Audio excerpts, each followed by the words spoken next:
आखिरकार वो दिन आ जाता है जब ये फ्लाइट रेस होने वाली है और वो बच्चा दोबारा से ईरल के सामने आ जाता है। ओहो, तो तुम भी यहाँ पर आ गए हो, चलो देखते हैं कौन जीता है। पर ईरल को इस बच्चे के बारे में कुछ भी याद नहीं होता तो उसे काफी गुस्सा आता है। शायद तुम मेरा नाम नहीं जानती, मेरा नाम है स्काइक। हेडमास्टर भी इस रेस के स्टार्ट होने का वेट कर रहे होते हैं और उनके पास एक और बंदा बैठा हुआ होता है जिसका नाम है डम्बल और सारी लड़कियां इसकी दीवानी होती हैं, यानी कि इसके प्यार में लट्टू हैं। फिर हमें इस रेस के बारे में बताया जाता है कि इस रेस में मैजिक सिटी का एक पूरा चक्कर काटना है और जो भी ये चक्कर पहले काट कर यहाँ पर आएगा वो इस रेस को जीत जाएगा। अगली पल ये रेस स्टार्ट हो जाती है जहाँ पर सारे बच्चे उड़ना शुरू करते हैं, पर कुछ बच्चे ऐसे होते हैं जो कि टर्न नहीं ले पाते और वो सामने जाकर भिड़ जाते हैं, क्योंकि उड़ते हुए सबसे मुश्किल काम होता है टर्न लेना, जो कि कुछ बच्चे नहीं ले पा रहे थे। और यहाँ पर सिर्फ 15 ही बच्चे होते हैं जो कि सही से आगे बढ़ पाते हैं। और फिर हम ईरल और स्काई को देखते हैं जो कि आगे बढ़ते हुए बहस कर रहे होते हैं और यहाँ पर बस यही बंदा बहस कर रहा है, तुम मुझसे आगे नहीं जाओगी, मैं तुमसे जीतने वाला हूँ, समझे।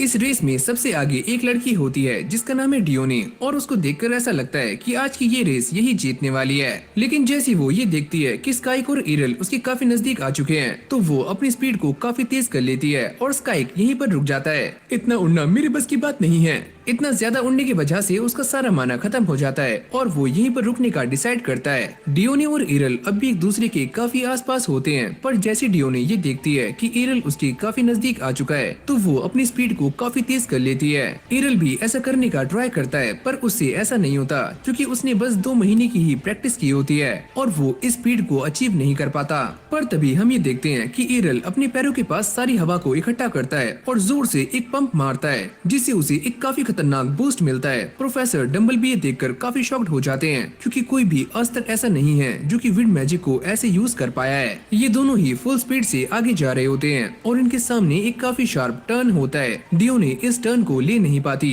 और वो अपनी स्पीड को कम कर लेती है, पर ईरल दोबारा से विंड मैजिक का इस्तेमाल करता है जिससे वो काफी आराम से ये वाला टर्न ले लेता है और इस रेस को जीत जाता है। डियोनी भी फिनिश लाइन को क्रॉस कर लेती है और वो सेकंड आती है और अब बारी आती है इस छपरी की और इसने भी फिनिश लाइन को क्रॉस कर लिया है और ये थर्ड आया है। और जैसे ही ये सारा तामझाम खत्म हो जाता है तो ईरल हेडमास्टर के सामने खड़ा होता है जो कि उसे मेडल दे रहे होते हैं और ईरल उनसे पूछता है क्या मैं एक क्लास ऊपर जा सकता हूँ। अरे हाँ, तुम जा सकते हो। इसी के साथ ईरल रेड, ब्लू और ग्रीन इंस्टीट्यूट में 2nd ग्रेड तक पहुँच चुका है, लेकिन अब भी बाकी के 3 इंस्टीट्यूट बचे हुए हैं। अब ईरल येलो स्कूल में आ जाता है जहाँ पर वो रिसेप्शनिस्ट से बातें कर रहा होता है और वो असेंबली ज्वाइन करने की बात करता है, पर वो उसे साफ मना कर देती है कि असेंबली ज्वाइन करने की डेट निकल चुकी है तो वो अब असेंबली ज्वाइन नहीं कर सकता। ईरल भी ये सारा कुछ इसलिए कर रहा होता है ताकि वो बिना प्रमोशनल एग्जाम दिए अगले ग्रेड में जा सके। तभी यहाँ पर एक और टीचर आते हैं जिनका नाम है रोजवेल और वो ये सारा माजरा सुन रहे होते हैं, जिसके बाद वो ईरल से ये पूछते हैं क्या तुम मेरे असिस्टेंट बनोगे, क्योंकि मैंने ये सुना है कि तुम असेंबली ज्वाइन करना चाहते हो और तुम्हारे पास एक गोलम है जो कि तुमने बनाया है और वो तुम सभी के सामने प्रेजेंट भी कर पाओगे।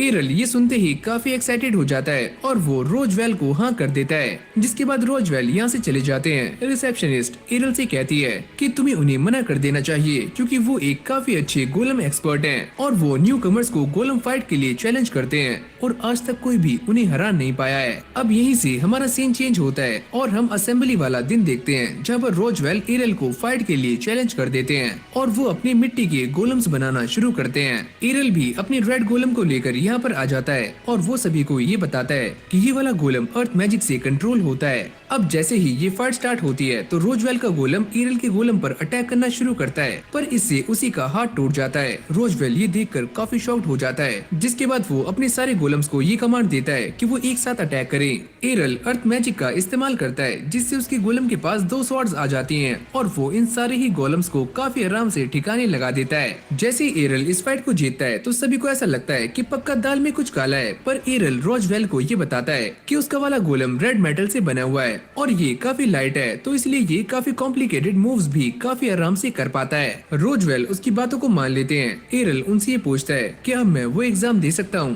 पर वो ये कहते हैं कि कोई भी असिस्टेंट ये एग्जाम नहीं दे सकता, पर मैं इसके बारे में ऊपर बात करूंगा। जिसके बाद वो ये एग्जाम देने के लिए व्हाइट स्कूल में आ जाता है और ये लोग भी उसका ये एग्जाम लेने के लिए मान जाते हैं, जिसमें उसे एक डंजन में जाना है और यहाँ पर काफी सारे अनडेड्स को मारना है। ये प्रोफेसर एरल को देखकर काफी घबरा रही होती हैं क्योंकि उन्हें ये बात पता लग लग चुकी है कि एरल के अंदर माना कोट कोट के भरा हुआ है और यहाँ तक कि वो मल्टीपल मैजिक्स का भी इस्तेमाल कर सकता है। और अब ये दोनों डंजन में आ जाते हैं जहाँ पर एरल अपने मैजिक का इस्तेमाल करता है और सामने काफी सारे अनडेड्स को खत्म करना शुरू कर देता है। इंस्ट्रक्टर को ऐसा लगता है कि उसका माना खत्म हो चुका है, तो वो ऐसे ही एरल को पास कर देती है। लेकिन तभी अचानक से यहाँ पर एक हाई क्लास का अनडेड आ जाता है। एरल उसे मारने का ट्राई करता है, पर एरल के ये अटैक उसके ऊपर ज्यादा असर नहीं कर रहे होते। अब एरल एक और एडवांस स्पेल का इस्तेमाल करता है जिसका नाम है होली क्रॉस, और वो इससे इस अनडेड को काफी आराम से खत्म कर देता है। ये देखकर इंस्ट्रक्टर भी काफी शॉक्ड हो जाती है और उसे अगले ग्रेड में प्रमोट कर देती है। यहीं से हमारा सीन चेंज हो जाता है और एरल ब्लैक स्कूल में आ जाता है, पर यहाँ पर कोई भी स्टूडेंट नहीं है। तो यहाँ पर ऐसा कोई भी टेस्ट नहीं होता। जिसके बाद वो एक बुक को लेकर एक रूम में आ जाता है ताकि वो मैजिक की प्रैक्टिस कर पाए। अरे ये क्या पप्पी रख ले? नहीं रख सकते। जिन वुलेन्स में इतना प्यार छुपा हो उनके लिए नया इजी, ये रुएं पड़ने से बचाए, नाजुक वुलेन्स का ख्याल रखे। इजी अब नई खुशबू में।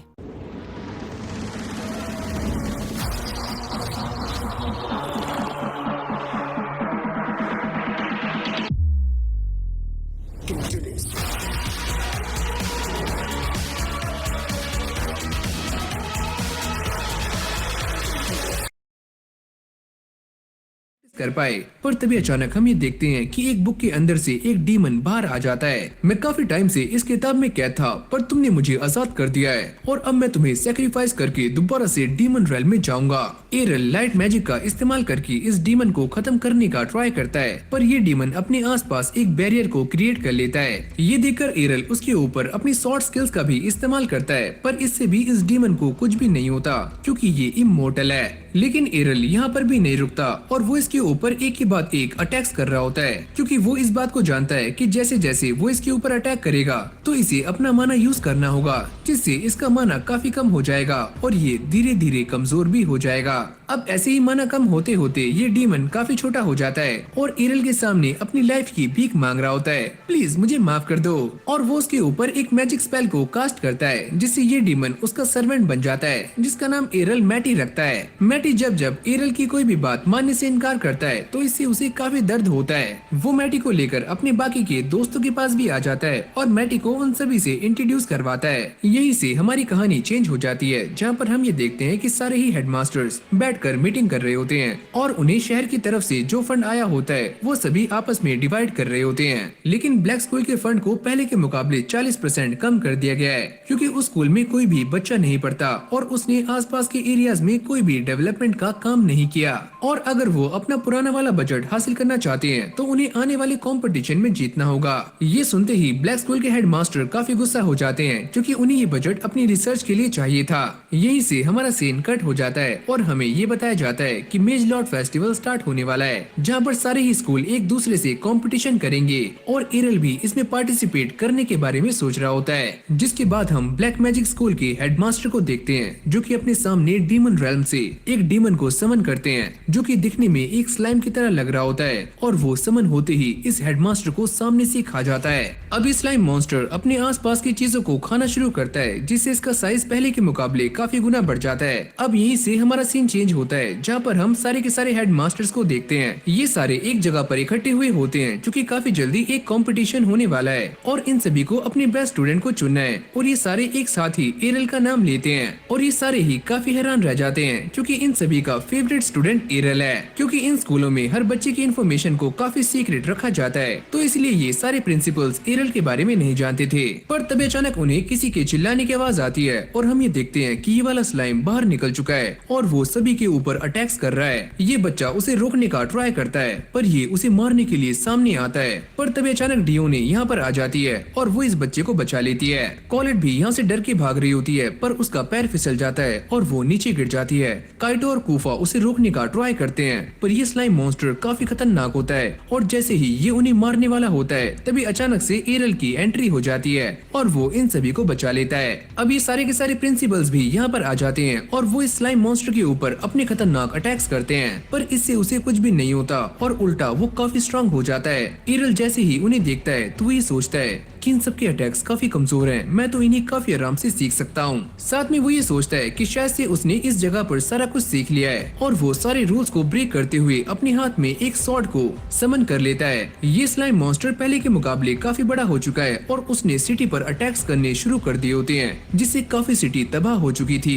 एरल भी उस पर अटैक करने के लिए सामने आ जाता है और वो अपनी स्वॉर्ड से इस स्लाइम के छोटे छोटे पीसेस करना शुरू कर देता है। ये सारे प्रिंसिपल्स एरल को देखकर उससे ये पूछते हैं कि उसकी क्लास कौन सी है, पर वो ये कहता है कि वो क्लास लेस है। जिसके बाद वो इन सारे प्रिंसिपल्स को यहाँ से जाने के लिए कहता है, क्योंकि ये स्लाइम मॉन्स्टर्स उन्हीं लोगों पर अटैक करता है जो कि स्पेल कास्टर्स होते हैं, क्योंकि उनकी बॉडी में काफी सारा माना होता है। ये सुनते ही प्रिंसिपल्स अपने बच्चों के पास चले जाते हैं ताकि उन्हें प्रोटेक्ट कर सके, क्योंकि इन बच्चों के पास काफी सारा माना है और ये सारे ही एक बिल्डिंग के नीचे हैं, यानी कि एक छत के नीचे।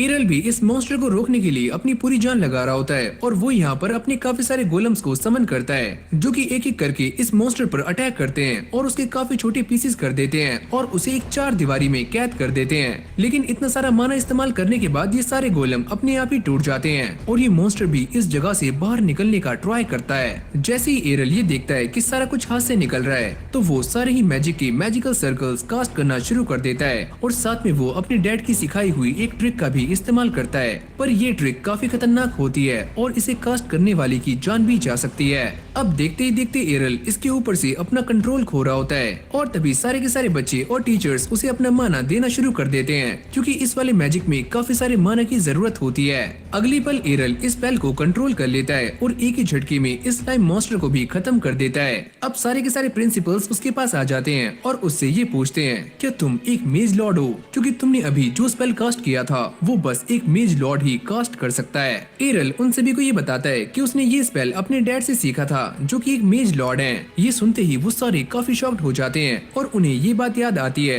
कि बहुत पहले एक छोटा सा बच्चा था जिसका नाम था लियोन और वो काफी छोटी उम्र में ही मेज लॉर्ड बन गया था, पर उसने पढ़ाई को क्विट कर दिया। एरल अब इस स्लाइम के पास आ चुका था, जो कि साइज में काफी छोटा हो गया था और वो इसे अपना सर्वेंट बनाने का ट्राई करता है और इसे लेकर अपने रूम में आ जाता है। तभी उसके बाकी दोस्त भी यहाँ पर भागते हुए आते हैं और वो एरल से ये पूछते हैं, क्या तुम सच में ये जगह छोड़ के जा रहे हो? अरे हाँ, मैं यहाँ से जा रहा हूँ, पर तुम यहाँ से क्यों जा रहे हो? मैंने यहाँ पर जितना भी सीखना था मैं सीख चुका हूँ और अब मैं सिटी ऑफ मॉन्स्टर्स में जाने वाला हूँ। ये सारे के सारे प्रिंसिपल्स इस बारे में बातें कर रहे होते हैं कि एरल इस जगह को छोड़कर यहाँ से क्यों जा रहा है और तभी उन्हें एरल की कही हुई एक बात याद आती है कि अगर वो सारे बच्चों को मेज लॉर्ड बनाना चाहते हैं तो उन्हें हर एक बच्चे को अलग अलग इंस्टीट्यूट में भेजना होगा और ये सारे भी इस बात के लिए राजी हो जाते हैं। एरल भी अपने साथियों को बाय करते हुए यहाँ से जाने के लिए रेडी हो जाता है, पर तभी अचानक हम एक बंदे को देखते हैं जो कि छुपकर एरल पर नजर बनाए हुए है। फिर हमें एक किंगडम में एक लड़की को दिखाया जाता है जिसके सामने एक और लड़की बैठी हुई होती है और वो उससे पूछती है,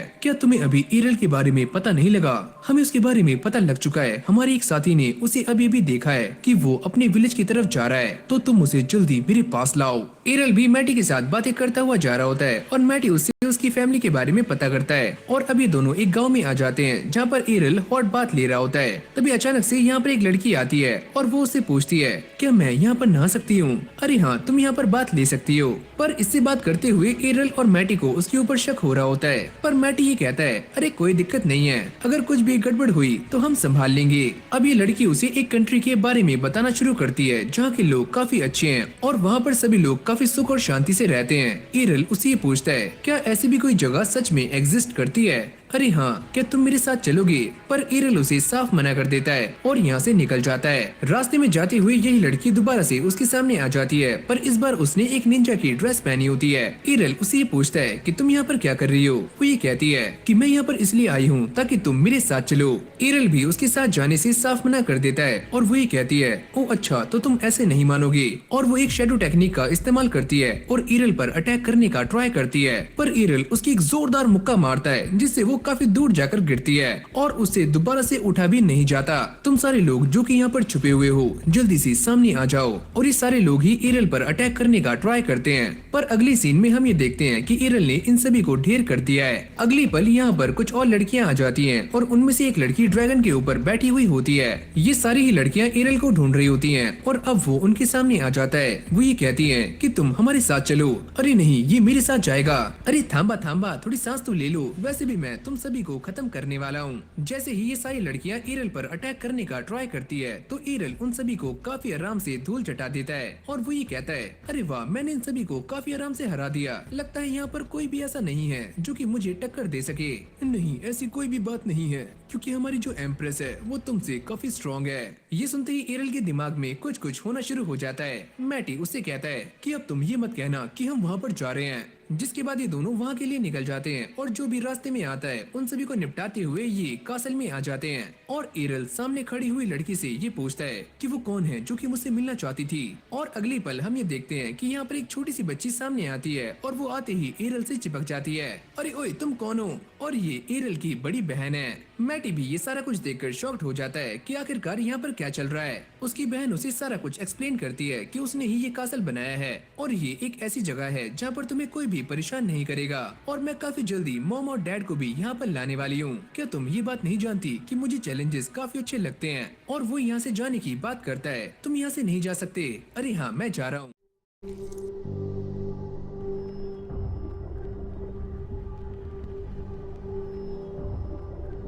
Helps beat sensitivity fast. Sensodyne Rapid Relief.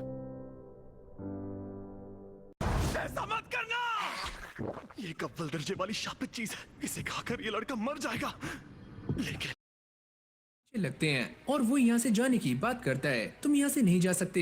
अरे हाँ, मैं जा रहा हूँ और तुम यहाँ पर आराम से रह सकती हो और जब भी मुझे तुमसे मिलना होगा मैं तुमसे मिलने के लिए यहाँ पर आ जाऊंगा। और जैसे ईरल यहाँ से जाने के लिए कदम बढ़ाता है तो उसकी बहन उसके ऊपर एक मैजिक कास्ट करने वाली होती है। और ये एक ऐसा मैजिक है जो कि अगर किसी पे कास्ट होता है तो वो सामने वाले बंदे को ब्लाइंडली फॉलो करना शुरू कर देता है। भाई, तुम वहीं पर रुक जाओ। और हम ये देखते हैं कि लिटरली ईरल के पैर काम करने बंद कर देते हैं और वो वहीं पर रुक जाता है। उसकी बहन उसके सामने न जाने क्या क्या बड़बड़ाती है और वो खड़ा हुआ सारी बातें सुन रहा होता है। अब वो जल्दी से जाके ईरल को किस करने का ट्राई करती है, पर तभी अचानक ईरल उसके मुंह पर एक जोरदार लात मारता है और वो पीछे जाकर गिरती है। और वो उसे सारा कुछ एक्सप्लेन करता है कि कैसे उसने खुद को इस स्पेल से बचाया और उसने ऐसा करने के लिए अपने कान के पास विंड मैजिक का इस्तेमाल किया। यहाँ पर खड़ी हुई सारी लड़कियाँ ये बताती हैं कि वो अपनी मर्जी से ही एम्प्रेस के साथ हैं और वो यहाँ पर इसलिए हैं ताकि यहाँ पर सभी को शांति मिल सके। ओ अच्छा, तो ये बात है। और मैं यहाँ से जा रहा हूँ, पर हाँ, मैं तुमसे मिलने के लिए आता रहूंगा।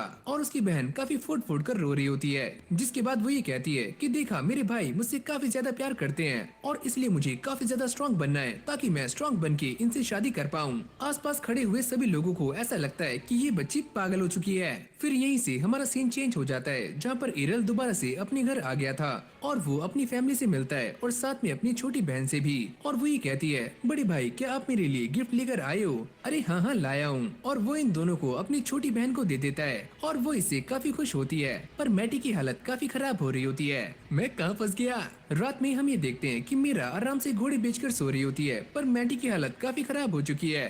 पता नहीं मेरे साथ क्या हो रहा है। मैं एक इतना खतरनाक डीमन हूँ, पर ये लोग मेरे साथ क्या क्या कर रहे हैं। जिसके बाद ईरल अपने रूम में आकर एक लेटर लिख रहा होता है। तभी रेनर यहाँ पर आ जाती है और वो दोनों बैठकर बातें करते हैं और एक दूसरे को ये बताते हैं कि उन्होंने पिछले एक साल में क्या क्या किया है। अगली सुबह ईरल की छोटी बहन भागते हुए आती है और उसके हाथ में एक लेटर होता है। ये सारे उसे देखकर काफी हैरान हो जाते हैं और वो ये बताती है कि इस लेटर में ये लिखा हुआ है कि बड़े भाई यहाँ से जा चुके हैं, यानी कि ईरल दोबारा से एक न्यू जर्नी पर निकल चुका है। जिसके बाद हमारे सामने इस एनिमे के सारे फ्लैशबैक्स आते हैं।